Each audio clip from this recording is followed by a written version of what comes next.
On Wednesday morning, January 7th, 2026, at approximately 9:30 a.m., a woman sat alone in her car on East 34th Street and Portland Avenue in South Minneapolis.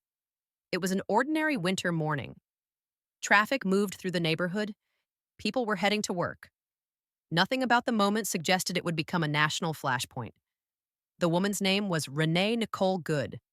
She was 37 years old. She was an American citizen, a writer, a poet, a mother of three. Within minutes, she would be dead, shot 3 times through the driver's side window of her own car by an agent of the United States government. Renee Good had recently moved to Minneapolis with her wife and their 6-year-old son. They were building a life, a quiet one, a hopeful one. But instead of safety, instead of stability, Renee encountered a federal immigration operation that would end her life in seconds. The bullets that killed her did not come from a criminal. They did not come from a foreign enemy. They came from an ICE agent who would later claim he was acting in self-defense. That claim, self-defense, is the foundation of the federal government's story. But it collapses under scrutiny. Almost immediately after Renee's death, the Department of Homeland Security issued a statement. They claimed ICE officers were surrounded by rioters. They claimed Renee weaponized her vehicle. They claimed she attempted to run officers over. They claimed the agent who fired acted only to protect his life. This version of events was echoed by Vice President J.D. Vance, endorsed by President Donald Trump, and defended publicly by DHS Secretary Kristi Noem, who appeared in tactical gear during what many observers described as a staged law enforcement spectacle. But video footage exists, multiple angles. Eyewitnesses were present, and what they describe contradicts the federal narrative at every turn. According to witnesses on the scene, Renee entered her red vehicle while ICE agents approached from both sides. One agent positioned himself near the passenger door, another moved toward the driver's side, a third attempted to yank open Renee's door. At no point, witnesses say, did the car lunge forward or accelerate toward officers. Instead, one agent stepped back, raised his weapon, and fired. 3 shots pierced the driver's side window. Renee Good was killed inside her own vehicle. Residents of the neighborhood say this moment did not come out of nowhere. For weeks, ICE operations had been spreading fear across South Minneapolis. People reported unmarked vehicles, armed agents, raids without coordination with local officials. Fear had already settled in. Renee's death was the breaking point. Minneapolis Mayor Jacob Frey personally reviewed the video evidence. His response was immediate and unfiltered. Having seen the video myself, he said, "That is bullshit." Then he addressed ICE directly. "Get the hell out of Minneapolis." It was an extraordinary statement, one rarely heard from an American mayor addressing federal law enforcement. So who was Renee Nicole Good? Because the story being told by the Trump administration suggests she was a threat, a danger, a problem that needed to be neutralized. The truth tells a very different story. Renee was born in Colorado Springs. She was a writer and a poet, someone who believed deeply in the power of words. She was a mother to 3 children. She had been married twice. Her second husband died in 2023 at just 36 years old, leaving her to raise their child alone. Loss was not foreign to her, neither was resilience. After Donald Trump won the 2024 election, Renee and her partner made a difficult decision. They moved to Canada. Not because they wanted to leave, but because they feared what was coming.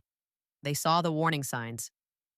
Eventually, they returned to the United States and settled in Minneapolis, determined to build a future anyway.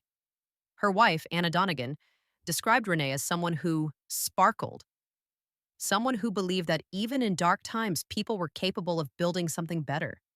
She believed cruelty came from fear. She believed in responding to anger with humanity. That was the person who was killed.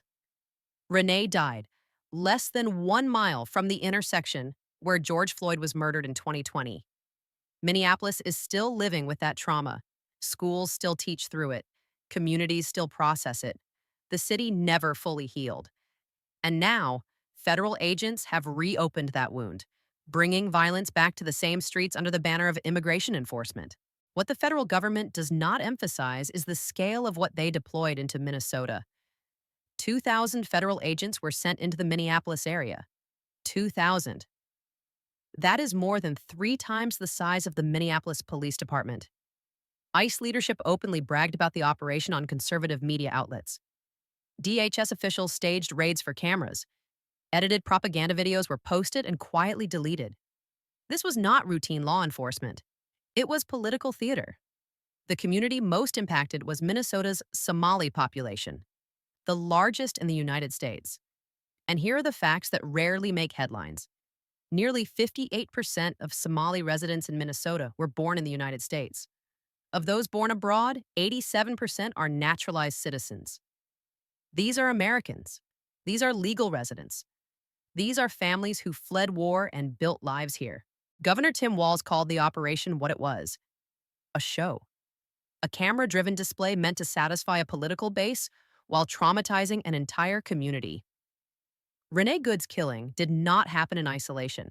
Since September 2025, ICE agents have opened fire on people 9 times. 9 times in 4 months. 4 people have been killed during federal deportation operations.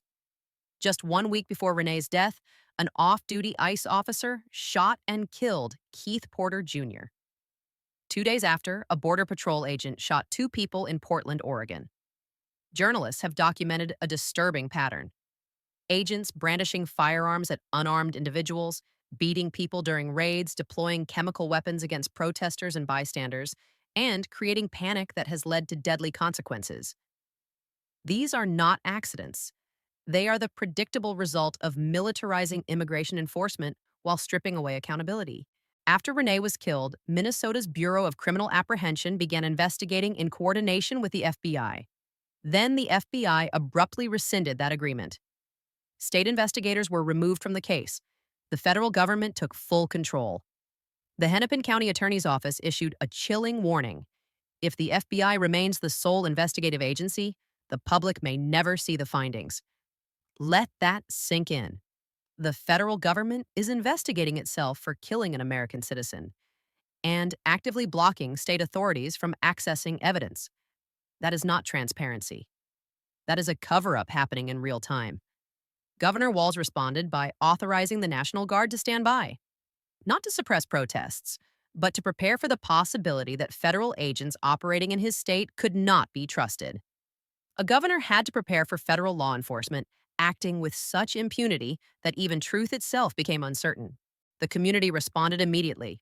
Hundreds gathered near the site of Renee's death. By the next morning, nearly 600 protesters assembled outside the federal building where ICE was operating.